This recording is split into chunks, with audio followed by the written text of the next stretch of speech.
একদিন জোহরের সময় রহিম এবং তার ছেলে ফাহিম নামাজ পড়তে যায়। তারা প্রতিনিয়ত 5 ওয়াক্ত নামাজ পড়েন। রহিমের শুধুমাত্র একটি ছেলে, তাও তার বয়স মাত্র 6 বছর। তাও সে নামাজ 5 ওয়াক্ত পড়েন। তারা জোহরের নামাজ পড়া শেষ করে বাসার দিকে রওনা দিল। বাসার কাছে এসে ফাহিম তার বাবাকে বলল, বাবা, আমরা মাত্রই তো জোহরের নামাজ শেষ করে আসলাম। মসজিদে যাওয়ার আগে আমি দেখলাম আমার কয়েকটা বন্ধু মাঠে খেলাধুলা করছে। আমি কি এখন যেতে পারি তাদের সাথে খেলতে? আচ্ছা বাবা, ঠিক আছে, তুমি এখন যাও খেলতে। তুমি আসরের আজানের সময় এসে পড়ো, কারণ আসরের নামাজ পড়তে যেতে হবে। ফাহিম তখন তার বন্ধুদের সাথে খেলতে মাঠে চলে গেল।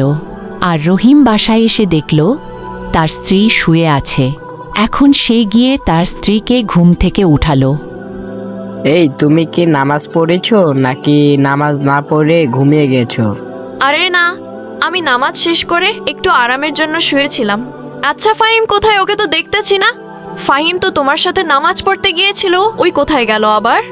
আরে ফাহিম গেছে তার বন্ধুদের সাথে মাঠে খেলাধুলা করতে। রহিম আর তার স্ত্রী কিছুক্ষণ গল্প করল। করতে করতে অনেক সময় কেটে যায়।